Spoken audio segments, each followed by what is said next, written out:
E o São Paulo encaminhou a contratação de seu segundo reforço nessa janela de transferências que abre em 20 de julho. Primeiro, vocês sabem, Vitor Sá, que já foi até anunciado, atleta que chegou sem custos do Krasnodar. O segundo tem tudo para ser Newton, volante revelado na base do Botafogo. A operação entre São Paulo e Botafogo está fechada. Os clubes chegaram a um acordo para a troca em definitivo de Newton e Ferrarese. O Newton também topou o acordo com o São Paulo, ele vem treinando separado no Botafogo e está super animado com a oportunidade de defender o tricolor. Para que o anúncio da contratação aconteça, falta apenas que Ferrarese e Botafogo cheguem a um acordo, que o São Paulo imagina que acontecerá nos próximos dias. Ferrarese foi por empréstimo ao Botafogo, tem sido titular absoluto por lá, com muito moral. O único ponto que pesa contra esse acordo é o fato de o Botafogo passar por enormes dificuldades financeiras, tem atrasado salários, pagamentos de direitos, uma série de transfer bans. A boa notícia em relação a esse negócio é de que o Botafogo já conseguiu o primeiro aporte da GDA, que vai se tornar a nova dona da SAF botafoguense, o que se imagina que permitirá que atrasos sejam resolvidos. Diante desse cenário, há enorme otimismo no São Paulo de que Newton se tornará a qualquer momento o segundo reforço tricolor. São Paulo que ainda busca um zagueiro, São Paulo que ainda busca melhorias no seu elenco, mas todas as operações de atletas que cheguem sem custo. Só para completar o noticiário do São Paulo, contar que Mikael, artilheiro do Brasil e jogador do CRB, tem proposta de um time de Israel. O Maccabi Haifa topa pagar próximo aos 12 milhões de reais que o CRB havia pedido para o São Paulo na negociação. Só para recapitular, nessa semana o Tricolor fez uma proposta ao CRB de empréstimo até o fim da temporada com opção de compra de 10 milhões. O CRB disse que a proposta era horrorosa e que só toparia fazer negócio se o São Paulo bancasse 12 milhões de reais, o que está praticamente descartado. A saideira sobre o Tricolor nesse sábado, 16 horas, em Atibaia, tem jogo treino do São Paulo contra o Red Bull Bragantino. E o São Paulo entrou na briga por um dos artilheiros do futebol brasileiro em 2026. Eu me refiro a Mikael, 27 anos de idade, jogador formado no Sport. Chegou a ser negociado com a Salernitana. Não deu certo no futebol italiano, voltou para o Brasil, onde acabou tendo dificuldades, entre outros clubes, no América. Ele tem problemas com peso. Mas com a camisa do CRB desde a temporada passada a coisa mudou. Nesse ano, o Mikael soma 20 gols em 33 partidas e é um dos dois principais goleadores da temporada, somando todas as divisões.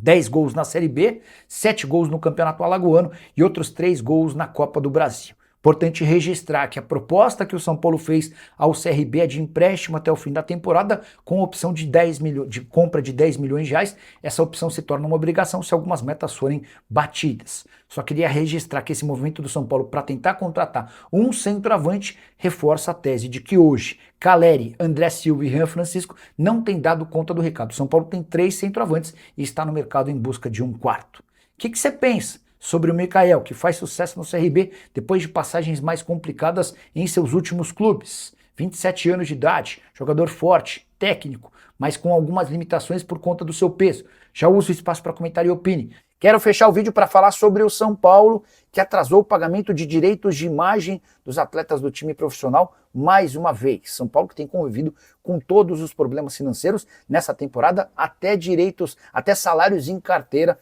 estiveram com atrasos. O São Paulo não conseguiu fazer o pagamento no mês passado dos direitos de imagem do mês de maio. Os atletas na reapresentação do elenco foram consultar os dirigentes para perguntar o que está acontecendo. E a promessa do São Paulo é de que em até um mês esses direitos de imagem serão quitados. É só importante registrar que o São Paulo conta com 1 ou 2 vendas de atletas nessa janela da metade do ano para colocar seu fluxo de caixa em dia.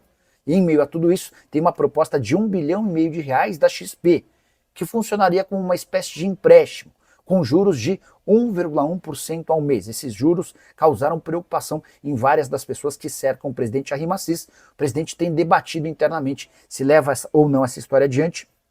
Com 1,5 bilhão de reais, São Paulo teria 700 milhões para quitação de dívidas bancárias e o restante para modernização do seu estádio e também para investimento no departamento de futebol.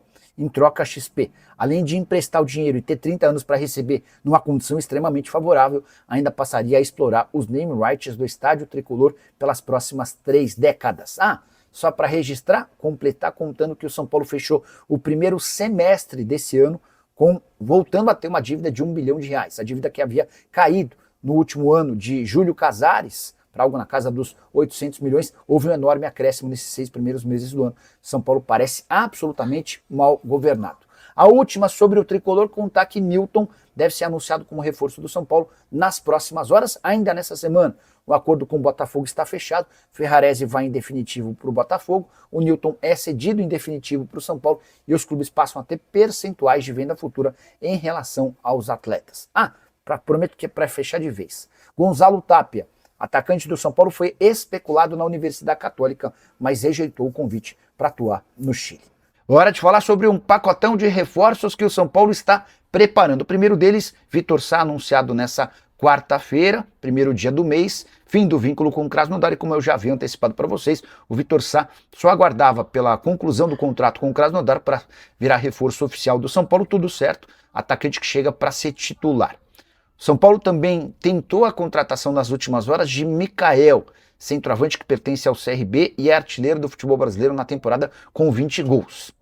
Mas a oferta de empréstimo com opção de compra de 10 milhões de reais foi recusada na hora. O presidente do CRB, inclusive, tratou essa oferta como ridícula. Na avaliação dele, não tem lógica abrir mão de um atleta que é importantíssimo, sem custos, com a possibilidade de venda futura. O presidente ainda assegurou que só sai negócio por cifras a partir de 2 milhões de euros. A gente está falando de mais de 12 milhões de reais. E ele contou que já recusou ao longo da temporada uma oferta de 1 milhão e 200 mil euros. Mikael, de 27 anos de idade, que atua como centroavante, vive a melhor fase da sua carreira desde que surgiu lá atrás no esporte. Sobre Domingos Duarte, zagueiro português com quem o São Paulo negocia há quase um mês. O tricolor atingiu o valor que o Domingos Duarte havia pedido e agora aguarda pela conclusão do negócio. Existe a expectativa no São Paulo de que o Domingos Duarte será contratado, mas o zagueiro pediu até o fim dessa semana para tomar sua decisão. E ele também tem uma oferta do Olympiacos e eventualmente pode estar aguardando a entrada de mais algum clube nessa discussão. Domingos Duarte, que tem 31 anos de idade, pertencia ao Getafe, se despediu do clube espanhol e vai escolher seu próximo destino. Só para arrematar de vez, contar a respeito das tratativas entre Botafogo, São Paulo, Newton e Ferrarese. A negociação tem um acordo verbal. Enfim, depois de muitas idas e vindas, São Paulo e Botafogo chegaram a um denominador comum. Falta agora que tudo que foi acertado verbalmente se transforme em papel, um contrato, para que a coisa possa ser assinada. Newton será jogador do São Paulo, ao que tudo indica. Então, Vitor Sá vem, já foi até anunciado. Newton está perto. Em relação a Domingos Duarte, existe a expectativa do acordo e hoje, nesse momento, o Mikael está bem distante do tricolor. Fala pessoal, estamos aí com atualizações importantes do São Paulo. Se inscreva e ative o sininho para receber mais atualizações do tricolor. Deixe seu like, que é muito importante para o crescimento do canal. Utilize o espaço aqui embaixo para registrar sua opinião. Ficamos por aqui com mais esse giro de notícias. Um abraço e até o próximo vídeo.